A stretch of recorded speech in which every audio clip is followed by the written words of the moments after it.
ሊኮረኩመው ነው ማለት ነው ሰውየውን ሚል ይመስላል ፊታቸው። ከዛ የሆነ አገልጋይ ያገኘና ካንቺ ጋር የሚኖረው ሰውዬ የባብ መንፈስ ምናምን ሲልሽ አንዳንድ ወንዶችም አሉ ወንድም እህቶችም ተፈጥረዋል። ማጮል ቢቻል ጭዋ ባረጋቸው ደስ ይለኛል። አብዛኞቹ ከገቡ በኋላ በቃ እኔ ከርኩስ ጋርማ የሚያምን ከማያምር ጋብራ ብለው ቤታቸው የሚወጣቁት ብዙ ቸርች ያለው ሰውዬ አይጠይቅም። መንገድ ላይ ግን ፊት ያረግ ብዙ 29 ገባኩ በኢየሱስ ስም።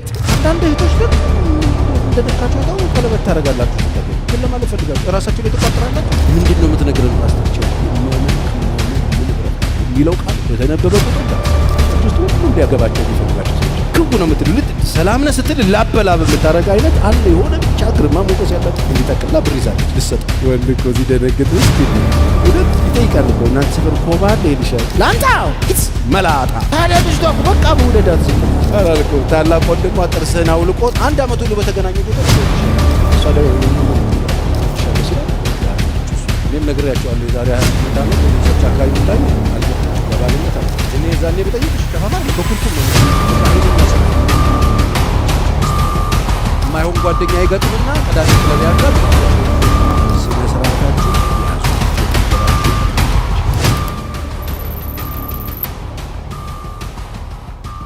ዛሬ የማነሳው ሐሳብ የብዙ ወጣቶች ጥያቄ እንደገናም ለብዙ ሰዎች ጥያቄ ብቻ ሳይሆን የብዙ የማያምኑም ሰዎች ጥያቄ። የማያምን ሰው ለምን ያገባሉ? ለምን ይጠብሳሉ? ጌታን ከማያውቅ ሰው ጋር ሰው ፍቅር ይጀምራል። አሪፍ ይሹ ነው። አንዳንድ ወጣቶች ደስ አላቸው። በቃ ዛሬ ሊኮረኩመው ነው ማለት ነው ሰውየውን ሚል ይመስላል ፊታቸው። መጽሐፍ ቅዱስ አሁን በዚህ ጉዳይ የሚነግረን ነገር አለ። ለምሳሌ 2 ቆሮንቶስ ምዕራፍ 6:14 ከማያምኑ ጋራ በማይመች አካሄድ አትጠመዱ። ጻድቅ ከአመፃ ጋራ ምን ተስፋ ምን ተካፋይነት አለውና? ብርሃንም ከጨለማ ጋር ምን ብረት አለው? ክርስቶስ ከቤሎር ጋር ምን መስማማት አለው? ወይስ የሚያምን ከማያምን ጋር ምን ክፍል አለው? የእግዚአብሔር ቤተ መቅደስ ከጣዖት ጋር ምን መጋጠም አለው? እኛ ሕያው የእግዚአብሔር ቤተ መቅደስ ነንና። እንዲሁም እግዚአብሔር ተናገረ እንዲህ ሲል በእነርሱ እኖራለሁ፣ በመካከላቸው እመላለሳለሁ፣ አምላካቸውም እሆናለሁ። ስለዚህ ጌታ ከመካከላቸው ውጡና የተለያችሁ ሁኑ፣ እርኩስንም ነገር አትንኩ ይላል ሁሉንም የሚገዛ ጌታ። እኔም እቀበላችኋለሁ፣ ለእናንተም አባት እሆናለሁ፣ እናንተም ለእኔ ወንድ ልጆችና ሴት ልጆች ትሆናላችሁ ይላል እግዚአብሔር። ለምንድን ነው ሰዎች የማያምን ሚስት የኖራቸው የማያምን ባል የኖራቸው? አንደኛው ምክንያት አሁን የማያምን ባል የማያምን ሚስት ያላቸው ብዙ ሰዎች አሉ። ሁለቱም የማያምን ሆነው ይጋባሉ።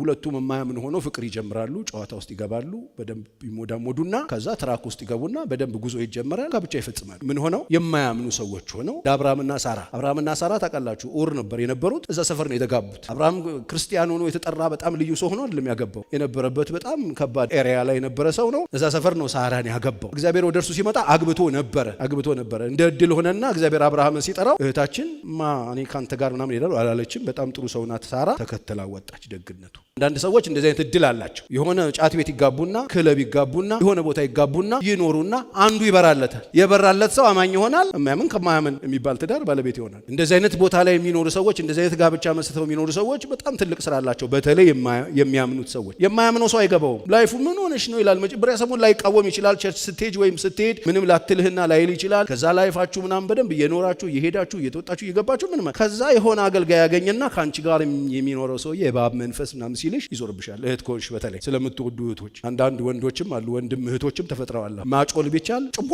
ባረጋቸው ደስ ይለኛል። ማያምነው ሰውዬን መረዳት አይችልም። ጤናማ መንፈሳዊነት ይጠይቃል። ከባድ ጸሎት ይፈልጋል። ምክር ይፈልጋል። መንፈሳዊነት ይጠይቃል። እንደዚህ አይነት ሁኔታ ውስጥ ሰው ሲገባ አብዛኞቹ ከገቡ በኋላ በቃ እኔ ከርኩስ ጋርማ የሚያምን ከማያምር ጋብራ ብለው ቤታቸው የሚበጠብጡ ብዙዎች አሉ። ጤና የጎደለው አገልጋይ ያገኛቸውና ቻርጅ ያረጋቸዋል። ሄደው ቤታቸውን ያፈርሱ። ማያምን ሰው ካለ ቤቱ አብሮ ትዳሩን የሚፈልግ ከሆነ አርፈሽ ተቀመጪ። የጥልቁ መንፈስ ምናምን ነገር አትበይ። ኢሉሚኒቲ ምናምን የሚጎድ ለእግዚአብሔር ቃል የማይታዘዝ ባል ያላቸውን ሚስቶች ሲመክራቸው በኑሯችሁ በንጹህ ኑሯችሁ እንዲገኙ ምን አርጉ?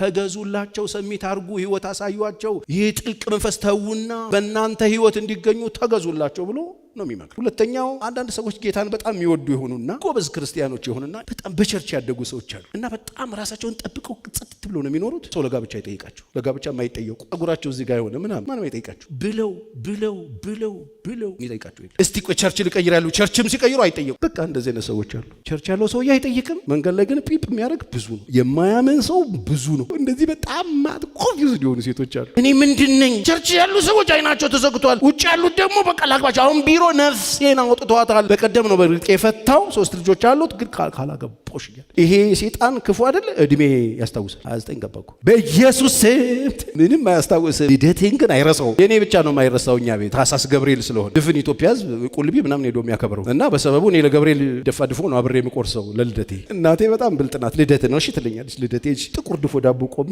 በእኛ ጊዜ ኬክ የለም። ማት ቆንጆች ክርስቲያን ወንዶችም ጭምር ተቻካዩን ጠይቋቸው ምናምን ይሏቸዋል። ውጪ ደግሞ የተከራይ ልጅ እያንኳኳችበት መኮሮኒ ልቀቅል ትለዋለች። እኔ ምን ይሻለኛል ላርገው አላርገው? አገኘ የሆነ አከራይ የሚያስቸግረው ሰው አለ። የሆነ ሰው ገባለት። ታክሲ ገብተሽ ቁጭ ወያላው እንዴት ነው አገባሽ እንዴ? ሁሉም ጠያቂ ሆነና ስቃ ይበላል ወይ ትበላለች። ከዛ የተነሳ በቃ ቻው ብላ ከማያምን ሰው ጋር ተጋብቶ ሰው ይኖራል። አንዳንድ እህቶች ደግሞ ምን እንደነካቸው አይታወቅም ቀለበት ታረጋላችሁ ሳታገቡ። ምን ለማለት ፈልጋችሁ? እራሳችሁ ላይ ተቋጥራላችሁ እንዴ? ሲሪየስ የደረበ ባለትዳር መስላ ቁጭ ትላለች፣ አላገባችም። ስለዚህ ምንድነው ፓስተር ቸሬ እዚህ ውስጥ ሰዎችን የሚከተው? ቃለ ጊዜው አቋራጭ መንገድ ይሄዱን ይደክማቸውና ለራሳቸው በጣም አሳቢ የሆኑና ለራሳቸው በጣም ተጨናቂ የሆኑና ራሳቸውን ለማዳን እግዚአብሔር የሚያድናቸውን አምላክ ይተውቱና ራሳቸውን ያድናሉ። የማይሆን ቤት ውስጥ ሄደው ገብተው የሚያምን ከማያምን ሊባል ባለቤት ይሆናሉ። ሁለት የትዳሩን አፍርሶ በቸርች አካባቢ የሚዞር ሰው ሚስት የሆኑ ስንቶች ናቸው። ሶስተኛዋ ደግሞ ከዚህኛዋ ለየት ትላለች። አሁንም የማያምኑ እናንተ ሰዎች ነግሬያችኋለሁ። የሚያስብላችሁ እግዚአብሔር ስላለ ቁሙ እስቲ። የሚያስብልኝ በሉ እግዚአብሔር አለ። ምንድነው የምትነግረን ፓስተር ቸሪ? የሚያምን ከማያምን ምን ንብረት አለው የሚለው ቃል በተነበበ ቁጥር እንዳትሳቀቁ። ስለዚህ እናንተ ክርስቲያኖች ቁሙና ጠብቁ፣ ራሳችሁን አትካሱ። ሶስተኞቹ ቆንጆዎቹ ይባላሉ። ቸርች ውስጥ ሁሉም ሊያገባቸው የሚፈልጋቸው ሰዎች አሉ። 26 ኳየር ቢሆን ከ26ቱ ኳየር 16ቱ ወንዶች ቢሆኑ 16ቱ አይናቸውን ጥለውባታል። በተለይ እህት ከሆነች ወንድምም አለ እንደዚህ በቃ በጣም ጠንበለል ሁሉም ሊያገባው የሚፈልገው ቁንጅናው የተነገረው እሱም የሚያቀው በጣም እኔን የሚመጥነኝ የለም የሚል ደረጃ ላይ ይደርሳሉ። አንተ ለምን ተነግሯቸዋል? ቁንጅናቸው፣ ጉብዝናቸው፣ እነሱ በጣም ምርጥነት ወንድም ሴትም ተነግሮት ያ የተነገረውን ነገር ሰምቶት ቻርጅ አድርጎ በቃ ለኔ የሚሆን እዚህ ምድር አለ ይሆን? እንዴት አደገኛ እንደሆነ። ስለዚህ የጠየቃቸውን ሁሉ ችፍ ደፋር ነገርያቸው። ለአንድ እህት ድሮ በጣም ቆንጅዬ ልጅ ቸርች ውስጥ የነበረች እና በቃ በጣም ቆንጆ ናት። እሷ ደግሞ ቆንጅና አደጋው ምንድነው? ማንም አይጠይቃት፣ ትፈራለች። አሉ እኮ ታውቃላችሁ የሚያስደነግጡ ክቡ ነው የምትሉ ሰላምነ ስትል ላበላብ የምታረጋ አይነት አለ። የሆነ ብቻ ግርማ ሞገስ ያላትና ህብረት ውስጥ አብረው ነው የሚጸልዩት። እና ልጁ ሲጸልይ አብረው ስለሚያገለግሉ ደግሞ ልጅቷ ሰላምታ ለሰዎች ያላት ፍቅር ምናምን ደስ ይላልና በጣም የምትወደድ ናት። ጅሬ ጌታ ሰጠኝ ብሎ አመነ። ከዛ ፈልግሻለሁ አለ። እሷ ደግሞ ምስኪን ስለሆነ በቃ ቸግሮት ነው ማለት ነው ብላ የሆነ ነገር ነው ብላ ቦርሳ ስላለያዘች እዚህ ሹራቧ ላይ ፍራንክ በእርግጠኝነት እንዲጠቅላ ብር ይዛለች ልሰጠው። ቀጥሯት ቁጭ አለ። እዛው ቸርች አካባቢ ሻይ የጠጡ የሆነ ነገር ምን ነገር ሶኬ ችግር የለም ፈልገህ ነው ትለዋለች። እግዚአብሔር መንፈስ በውስጤ ስላንቺ ምንድነው? አይ ሶኬ እየጠጣሽ ግን ለማንኛውም ሶኬ እጠጣለሁ ችግር የለም ንገረኝ ምናምን ማለት በውስጤ እግዚአብሔር መንፈስ ስላንቺ ስጸልይ ነበር እኮ ጥሩ ነው። ምንድነው ታዲያ? ጠጪ ውስጥ እሱ ነገር ብትጠጪ ጥሩ ነው። ወንድ እኮ ሲደነግጥ ምስኪን ነው እኮ እውነት ይጠይቃል እኮ። እናንተ ሰፈር ኮባ አለ ይልሻል። ቡሄ መቼ ነው ግን? ቡሄ መቼ ነው ሊያዋራ ጠርቶ እንቁጣጣሽ መቼ ነው? ምን አገባት? እና ጅሬ ዞሮ ተሽከርክሮ አንቺን አላት ጌታ ለእኔ ሰጥቶኛል አላት። ምን ጌታ እኔ አለች። አንታው ላንታው መላጣ ሲያስጠላ ትችዚድ አመዱን ቡና አለች። በክብር ነው ጥያቄ የተጠየቃችሁ ሰው አመድ እንዳትነሱ ነገር ነግበኔ ነው ድራሽሽን የሚያጠፋ ነው ምዘሪው። ከዛ ጌታ ሆይ አዋረድከኝ አለው። ሄዶ ሰጥቻለሁ አለው። ለራሱ ነው ያለው። ግን ሰጥቻለሁ ለኔ አው ታዲያ ልጅቷ እኮ በቃ ውደዳት ዝም ብላ ውደዳት። አው ሰድባኛለች እኮ ትስደብ አንተ ውደዳት። በጣም ነው የምወድሽ ይላል። አትውደደኝ አንተ ሰውዬ ነግሬሃለሁ ከኔ ጋር አቁም ነው ማለት እኔ እወድሻለሁ እኔ አልወድም መብትሽ ነው እኔም መብቴ። ይሄን ስድ ደግሞ የሰው ሄደ ድርቅ በል አላልኩም። ታላቅ ወንድሟ ጥርስህን አውልቆት ፓስተር ቸሬ ነው እዚሁ ጣጣ ውስጥ ከተተ የለውበትም። አሰራር ልዩ ነው። አንድ አመት ሁሉ በተገናኙ ቁጥር እወድሻለሁ ይላት። እሷ ደግሞ ትለዋለች። በተያየ ቁጥር ሸፋፋ ምናምን ትለው ግልምጥምጥ ነው። ታዲያ እሱ ግን አንድ አመት ሁለተኛው አመት አለፈ። በዚህ ውስጥ 2 ነው 3 ሰው መጥቶ ስብርብሯን አውጥቷት ሄዷል። እንክትክት ታረጋዋት። በኋላ በጣም አዝና ቆንጆዋ ጌታ ሆይ ለኔ ሰው የለህም ስትለው ላኩልሽ እኮ ሸፋፋ መላጣ አባረርሽው አላት። እሱ ነው አለች። አዎ ለኔ ሰጠኝ።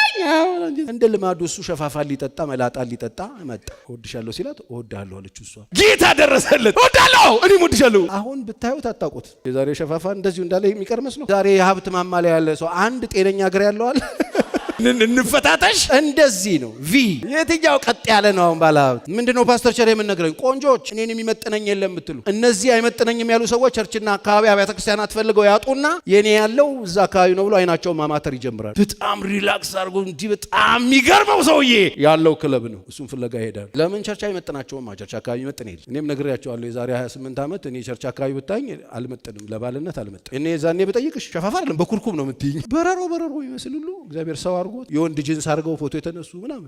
ለእናንተ መመክራችሁ ነገር ምሳሌ 31 ውበት ሐሰት ደምግባትን ከንቱ ነው። ያለ ኢየሱስ ያነሳችሁት ሰው እድሜ ልካችሁ እንድታለቅሱ ያደርጋችኋል። እማያምን ከሚያምን ጋር የሚባለው ቤት ባለቤት ያደርጋችኋል። አራተኛውና የመጨረሻው በደንብ ስሙ። ጌታን እየወደዱ በእግዚአብሔር ቤት በጨዋ መልክ እየኖሩ የነበሩ በስርዓት ቤተክርስቲያን የተዳሩ እግዚአብሔርን የሚያከብሩ እግዚአብሔርን የሚወዱ የሚያገለግሉ በጣም ጨዋዎች ይሆኑና ይጀምራሉ። ከዛ በኋላ በስራ አጋጣሚ ከሌላ ሰዎች ጋር መገናኘት ይጀምራሉ። በስራ አጋጣሚ ከተለያዩ ሰዎች ጋር ሲገናኙ ኑሯቸው እያደገ የተለወጡ ሲመጡ ጓደኛ ሲቀይሩ ከዛ ደግሞ አንዳንዴ ቸርችም ሲቀይሩ የሚያዩት ነገር የሚሰሙት ነገር በማይመች አካሄድ ከማያምኑ ጋራ በተለያየ መንገድ ይጠመዱና ቻርጅ ይደረጋል። ከዛ ኃይለኛ ስንፍና ውስጣቸው ይገባል። ቸርች ታስጠላቸዋለች። ወይ ወንዱ ወይ ሴቱ የማይሆን ጓደኛ ይገጥምና ቅዳሜ ክለብ ያድራል፣ እሁድ ቸርች መምጣት ይደብረዋል። በስራ አጋጣሚ ስራ ይበዛ፣ በጣም ቢዚ ነኝ፣ ማታ የማገኛቸው ሰዎች አሉ፣ የስራ ጉዳይ ስብሰባ አለ፣ ሚቲንግ አለ፣ 9 ሰዓት ሌሊት ማለት የብዙ ሰዎች ሊሞቱ ሲያምራቸው ስብሰባ በሌሊት ያደርጋል። አይጥላ መሏ የሚባለው ማለት ነው። የድመት አፍንጫ ታሸታለች፣